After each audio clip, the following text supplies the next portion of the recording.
with regular guests that we do now every Thursday, which is going through the situation on the battlefield and what is the state of play in the military. And here again with with David Sims, former retired lieutenant colonel, Glenn Grant, retired lieutenant colonel, and Yuri, lieutenant colonel from the British Army, left versus Lou. And Yuri is with the territorial defense in Ukraine. And Yuri, I don't know, what was your rank before you left the regular Ukrainian army? I'm trying to remember.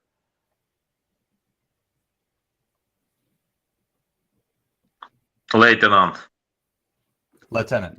Okay. So, all right. So nearly as senior as you then, Sam. There's not much difference between a lieutenant and major. It's just more energy on the lieutenant side. Yeah, that's right. That's stomach, size of stomach Yeah. it is. Majors are better at PowerPoint for sure. Yeah. But that's about it. Yeah. So, okay. So today I want to talk about, we've had over a month. This war is a month old. As of today, it's 28 days old. So 4 weeks. And we've reached, I think, what almost all analysts now have agreed is a culmination point on the Russian offensive. Or have we? And I wanted to start off with that, Glenn, and we'll go around with, starting with you, Glenn, the culmination point, famous Clausewitz term from military theory. The offense is culminated when what is the culmination point, Glenn, and have we reached it? I think that the culmination point is that point at which you can say that an organization either succeeds or fails. So it something happens to it that it either starts to go backwards or it starts to go forwards. So yeah, the culmination point in the desert in the Second World War was El Alamein, when they actually got enough logistics together to be able to then push forward against Rommel without losing from that point onwards. And previous to that, it was just backwards and forwards. So have we reached the culmination point here? Well, if you look at it in terms of the first 4 weeks, then the answer to that would be yes, because the Russians have now almost like exhausted themselves. They've come here, they've done what they were asked to do as best as they could, given the fact that they weren't properly equipped, they weren't trained, they weren't given proper orders, they were left out in the cold, so they got frostbite, and they didn't really know what it was they were supposed to be doing. So they've done all that, and now they're sort of stuck and waiting. Is it the culmination point for the Ukrainian forces? Probably, because they've actually started going forward for the first time. But that's if we look at this for 4 weeks. Now, if we assume that Putin is going to keep the war going, and he's going to keep it for another 5 or 6 months, then no, we haven't reached the culmination point, because he's going to keep bringing men and equipment and ammunition and everything else into the Russian side. And the Ukrainians are going to have to keep begging the West for more ammunition, for more equipment, for more missiles and everything else to keep themselves going. So if this keeps going, there's going to be another culmination point when either the Ukrainians run out of missiles, ammunition and everything else, or the Russians run out of missiles, ammunition and everything else, and people and ability to keep going. So there could be, you could say, a second culmination point, depending upon this first point. If the first point is serious, which it looks fairly serious at the moment, then we could see the Russians collapse that are in country. actually just stop fighting, start going backwards. I mean, they're already doing things like giving up. They're already leaving their vehicles and running away. They are already looting in Irpin and Bucha. They're filling up their vehicles with anything, with fridges, with, any electrical appliances, coats, clothing, anything they can take back. So there's all these things that are actually going on, going absent. There's quite a lot of them just literally going absent. They're going away, off into the woods and leave the battle. So that's what's happening to the Russians. But the trouble is with the Russians is there are just so many of them. There's the problem. There's so many of them. There's still so much equipment. So culmination point, yes, maybe.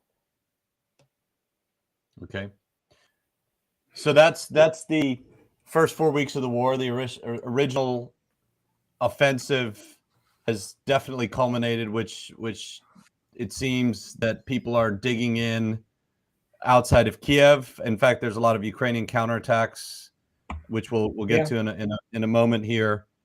And on the eastern part of the country in the Donbass, it seems to have culminated with the slight exception of Mariupol, which is obviously surrounded, and there's continual fighting, but there's no real clarity on how much progress Russian troops have made there.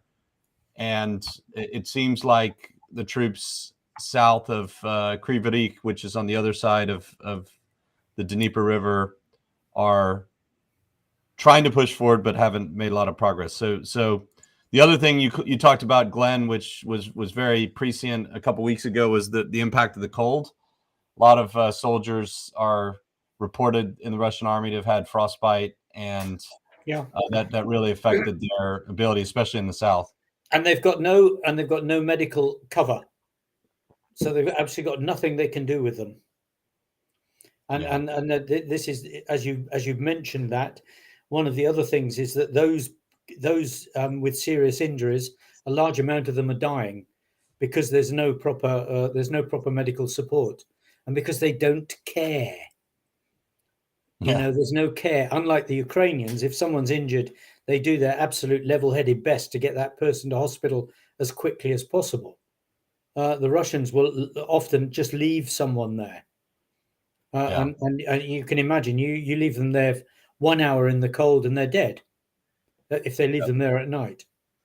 So it's a totally different attitude between the two armies about how they care for people and what they think about things. Yeah, there were a lot of reports that Russian soldiers don't have proper tourniquets, modern tourniquets. No, don't. And there's also reports that the Chechens' main role in theater is not actually to fight on the front lines, but it's to go behind the regular Russian forces to make sure that they don't retreat, because desertion and retreating is a very big problem. And also right now there's a lot of reports of both soldiers shooting themselves in the leg, borrowing Ukrainian ammunition and shooting themselves in the leg to get out. There are those reports, but they're not huge numbers. I mean, but they are, I don't know, 1 or 2% in units. So, but it's happening.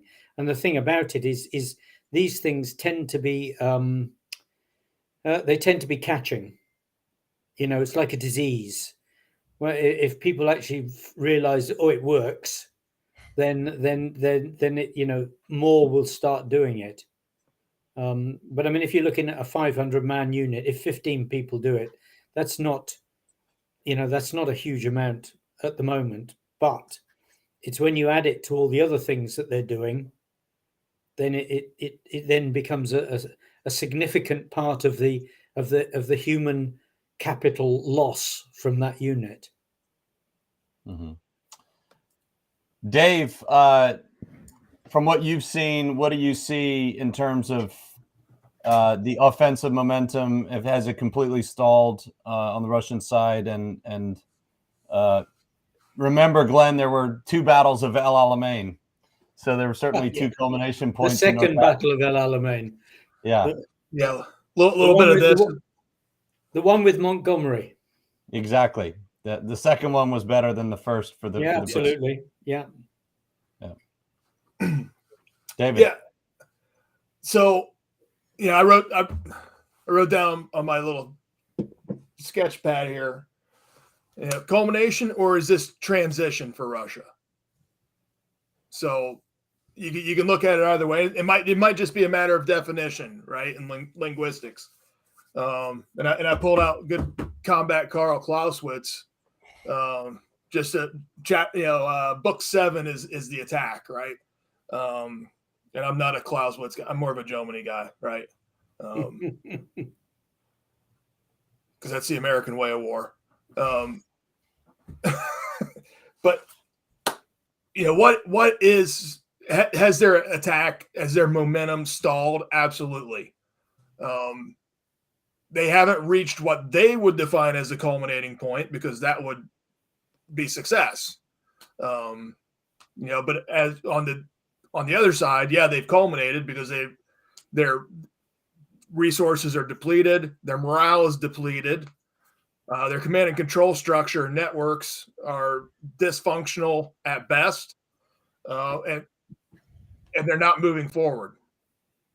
And granted, always at some pointy spear at the small unit level, there will always be some kind of limited offensive capability on both sides in any conflict, right? But when we start operationally and strategically, does Russia have an offensive capability right now? Not really. What we're seeing, though, I think, is a transition to a deliberate defense in most of these areas by Russia. Are they following the 7 steps of engagement area development like we do in the U.S. Army? Probably not, right? No, not a chance. It's haphazard. It's undisciplined. Sectors of fire aren't integrated. Indirect fires aren't integrated. An obstacle plan isn't integrated. Do all those things exist within this defense that Russia is starting to build? Yes. Is it synchronized and coordinating and massing effects to achieve a purpose of the defense? No, right? That's not happening. So when I think about purpose of it, I think about the real purpose. For us, the purpose of a defense would be to transition back to the offense, right? It's trading time to refit units, resupply, transition back to the offense. I think Russia's, we've already seen it. I don't think we know this is happening, right? They're transitioning to an attrition-based model, right? And that's why we're seeing indiscriminate fire. You were seeing anti-tank mines, anti-personnel mines. That's their obstacle plan. It's out there. It's en masse, and it's indiscriminate on who it's targeting. Because it's not really targeting Ukrainian military units.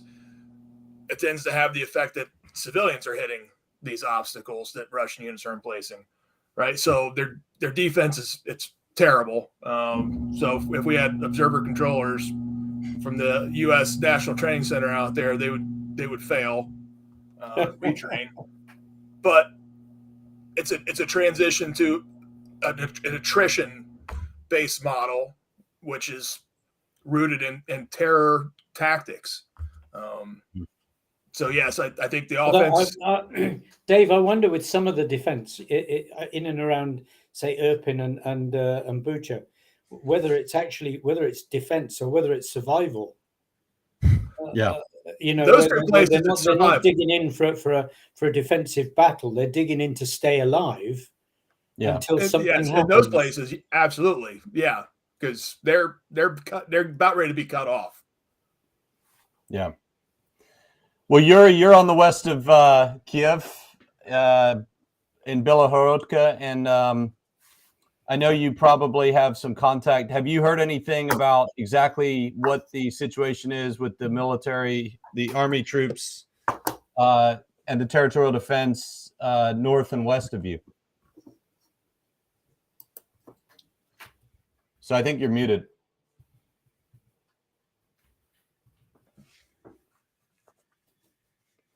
Can't hear you now. Oops. Maybe you can take out the mic or the headset. Go ahead, Yuri.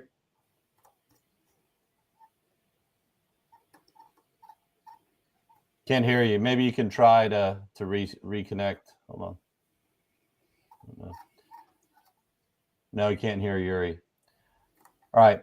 Well, so Glenn, speaking of, so there's really three fronts to the war. And in fact, one of the major points that came out from this last week is the Russian military has essentially invaded on three fronts with three different commanders from each different military district. In fact, I think there might be four different commanders from military districts. And what's happened is they're all fighting their own independent campaign, and the U.S. intelligence and Ukrainian intelligence apparently cannot identify a unified commander over this war, which probably means it's at the presidential level or the chief of staff level.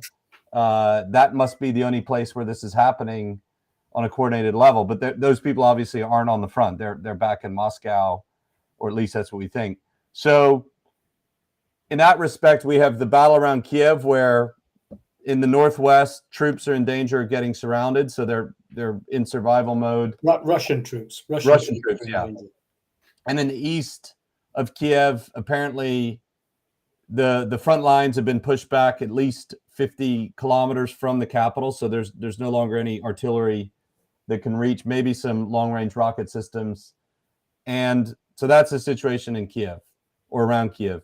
Yuri, can you hear us again, or can we hear you? Somehow can't hear Yuri still. All right. So we'll wait for Yuri to be able to get his microphone working. And on the eastern side of Ukraine, this is really the most dangerous part of the battlefield for Ukraine. There's some persistent attacks on Izium, which is a critical junction to hold to prevent the Ukrainian line from being enveloped from the north. And then in the south of the country, we obviously have Mariupol, which is surrounded, and then the attacks towards Mykolaiv and Kryvyi Rih on the other side of the river.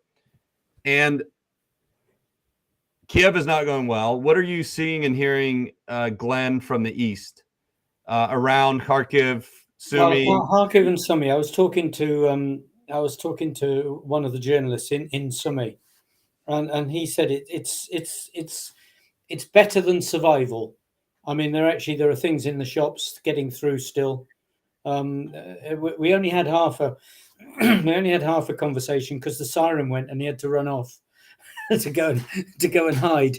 But in that time, he said that it was going quite well. That the volunteers in Sumy had basically pushed the artillery back out of range in most places, and that they were actually going out and attacking the artillery, and that the main road that runs past Sumy, that the enemy were using it, but they weren't then coming off and attacking Sumy. So obviously the word has got out that it's probably a bit thorny to attack it. Kharkiv is still relatively open. I mean, people are going in and out of Kharkiv. It's still being trashed nightly and daily by missiles and I think bombs from aircraft as well. But again, supermarkets are open, so they've got life there. And I've heard from some people that one or two of the businesses are reopening. So they're obviously, they're in stubborn mode, I think would be the best description. Now, when you go down the side towards the old trench lines, the Donbass, you want to call it the Donbass trench works. Above that, you're absolutely right. The Russians were trying to go south and actually cut the road, but they took the general staff took a brigade out of the trench lines and pushed it north. A tank brigade, and they are actually in battle and sort of like holding now the top of the top of the line. And I spoke to one of the guys. I mean, I love it. The war's going on. He's in a tank, and he was talking to me on Facebook. So we had it. I mean, this is remarkable when you think about it. But it's that's it. So we had a conversation about how best to fight tanks in a mobile battle, because this is actually relatively new for them and completely new for him, never having done it before. So call Dave. Have him call Dave. Put him on with Dave. So. Yeah. So we had a discussion about this, and then he had to go because he was busy with a bit of battle, and but they're holding there, and the line is holding. The old trench works are like, I mean, they've broken through it in a couple of places, and that is where they've been piling the hardest amount of battle on, because if you remember that they've been stocking up in Donbass for 8 years. Yeah. You know, the old white lorries coming backwards and forwards. They weren't bringing goods and chattels and nice supplies. They were bringing ammunition. Yeah. And so they actually had a lot of ammunition, and they were reinforced. But it's gone sufficiently badly for the Russians that they are now mobilizing people up to 60. 65. Oh, 65. Oh, well, you're one of Glenn, you're five, you you're five need up to go on to me. Donbass. I think you're still eligible, right? Yeah, no, not quite actually. I've passed it now. And I think they take you. I think they take probably take me because I'm probably healthier than a lot of the alcoholics they've got there. But anyway, so so that tells you that they're in trouble on that line, and it tells me that as long as the boys hold out for another week to 10 days on that line, then they should be all right. Now Mariupol is a mess. Again, I've spoken to people in Mariupol in the last couple of days. I mean, they're alive. Morale is still high amongst the military, but they're depressed. Morale can be high and depressed at the same time. They're depressed because they don't feel that the government, the Ukrainian government, is doing enough for them to try and relieve them and to bring, ammunition, food, and everything else. They feel abandoned. Now, there may well be supplies going to get in there now. I saw something that said that some supplies had already got in, but then I saw something else that sort of suggested that they hadn't. So now I'm not sure whether a humanitarian convoy has got in. Maybe it's got into one part and not into somewhere else. But that doesn't help the Marines and Azov battalion, because their problem is just straightforward: is ammunition, and they are literally having to go out and capture ammunition and tanks and things like this to continue the fight. So Mariupol, I mean, they're hanging on, but goodness knows how long, because I suspect that what we're going to see soon, very, very soon, are things like dysentery starting to attack the population, because they're just, I mean, it's. I saw a picture of it from a drone yesterday, and it is. Sorry, I just ring this off. I'll ring you back later, mate. And it's my assistant in Odessa, so I've got to talk to him to find out what's going on. But this area around there is serious. Now, the what do you want to call it? The sort of the cauliflower that came out of Crimea. Yeah. So the cauliflower is rather sort of just stopped. There are bits moving, but every time that and this is where they've been, they've killed a couple of generals who obviously came into the cauliflower to act, as we say, to kick ass and to try and actually make something happen, and then got killed. I don't know if you've seen that or read the reports about Kherson airfield. Yeah. But they keep going and parking up in Kherson airfield and getting attacked by the Ukrainians, who have 7 times now, right? 7 times at 8 times. 8 times. So Glenn, And let's unpack that a little bit. 8 times they've gone to the same airfield, had a bunch of helicopters destroyed, and armored vehicles, and a general. in general. Why keep doing that? And there has to be some. This kind is of this is reason for interesting. being stubborn. This is interesting, and I'll tell you why. And I heard this from my colleague Vlad, who's Bulgarian. They are not following a plan; they're following a script. Okay. We don't understand this because we don't follow scripts. So it's like reading a play. So you have to keep going over the same bit. There's no leniency. You know, Jack says, Jill says, Jack says, Jill says. So each time when it's Jack and Jill, it's Jack, Jill, Jack, Jill, we have to go on the script. And the script takes you to the same place. Yeah. And because of the Soviet mentality, because of the culture, you don't have leeway. You're not delegated to say, hey, I'm not going there. That's stupid. You follow the script. The script says you go. Well, apparently that airbase, Glenn, also is critical for the reason why the helicopters apparently keep trying to stay there is they need to have supply convoys, which are getting ambushed, get covered. So that I guess there's some root to that stubborn. Well, I mean, there is and there isn't. I mean, you know, you can. I mean, I've done it. You can refuel helicopters anywhere. Yeah. You know, you haven't got to go to an airbase to refuel it. I mean, that is not. I mean, we don't do that. We don't do that in the UK Army. Mm-hmm. You know, I was air mobile for 6 years, and we used to refuel in fields anywhere. Yeah. Fields, school playgrounds, car parks. Yep. You know, forward arming and refueling point. Yeah, you just a pub. Yeah, you just put the fuel somewhere sensible that was flat, and radioed in the grid to the helicopter, who came, landed, fueled, got out, had a smoke away from the fueling. The Russians will have a smoke away from the fueling, but they wouldn't have it. They'd stand and smoke with the fuel. But you know, I mean, so there's a nonce. But again, you see, this is the script. If it says that's where the refueling point is, then that's where they go.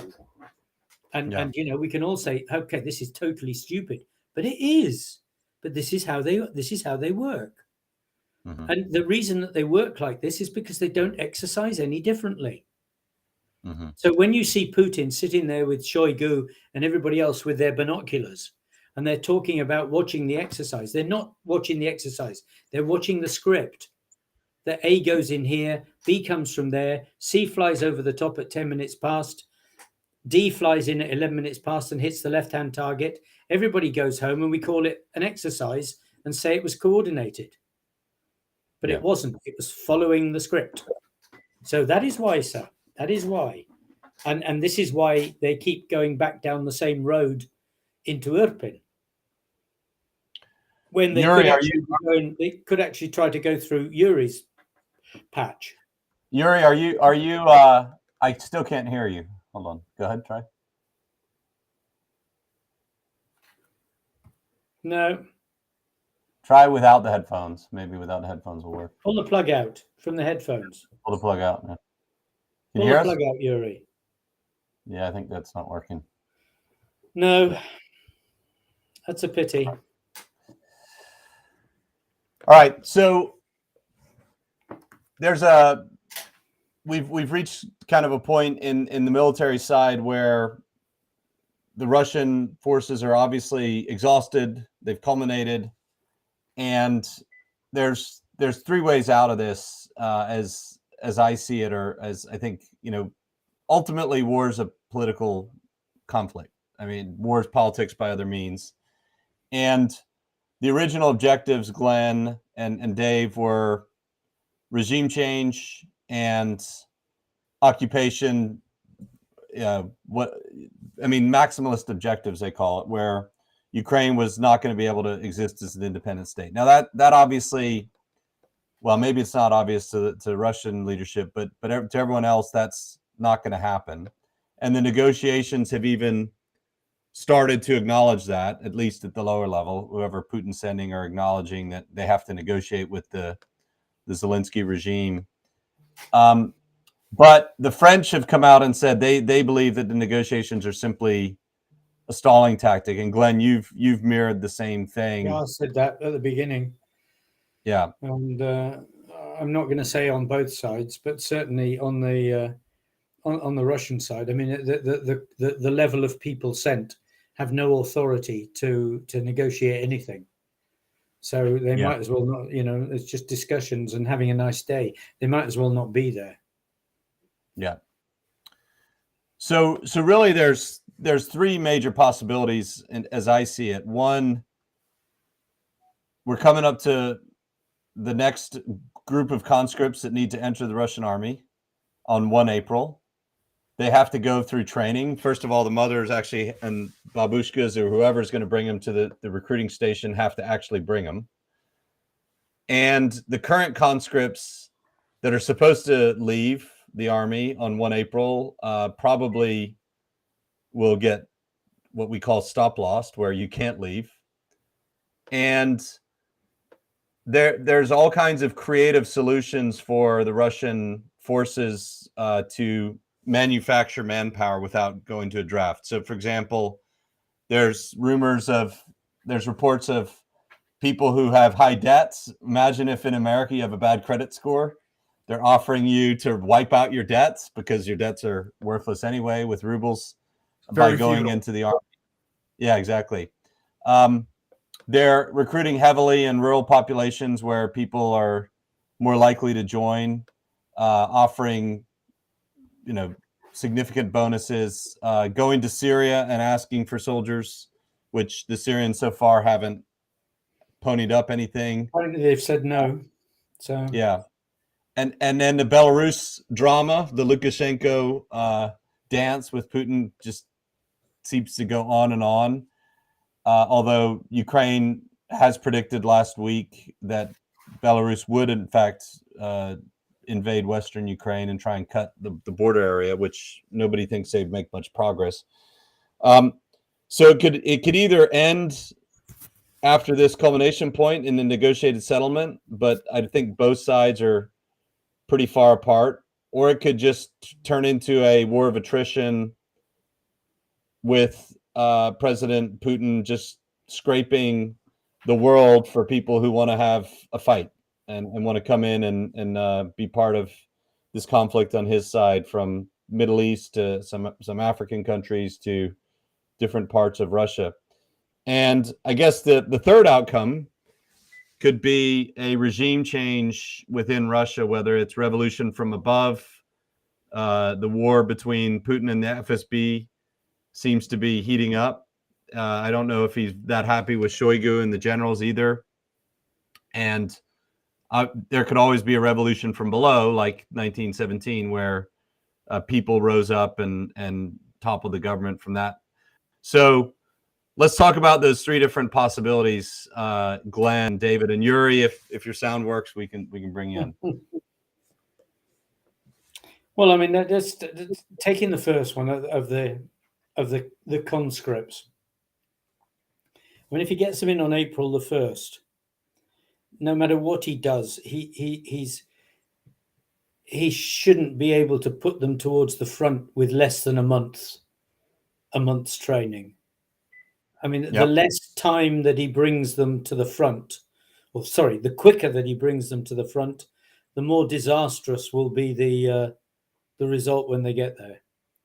And then there's a second question to this: is which hasn't stopped them from doing dumb things in the past. Hasn't stopped them from doing it, and of course, actually, the Ukrainians are doing the same. Yes, the Ukrainians are doing the same. Hasn't stopped them doing it. But then my question is, who is going to bring them to battle? How are they physically going to get in there? Right. How are they going to actually get in there? What vehicles are they going to use? Who is going to command them? And what quality of commanders are they going to get? Because if they just get the normal conscript training officers, the level of quality will be extremely low, and he will not be able to do any more. Once he's taken them out of the training organization, and I suspect he's already done that with some of them, once he's done that, that training organization is then dead. So there's no future in it. So it's a short-term activity. So let's assume that they bring them there in a month. Well, they're just going to get killed, aren't they? Yeah. They'll have no idea about joint battle or coordination or how to work at night or anything. And if they've got the same level of equipment, which I'm sure they do. I mean, conscript battalions, they don't have proper equipment. They only have enough for training, which usually means one set to go round between 10, and then the next platoon borrows the same set for tomorrow. So they're not going to come to the front line equipped. Well, there's plenty of abandoned equipment, and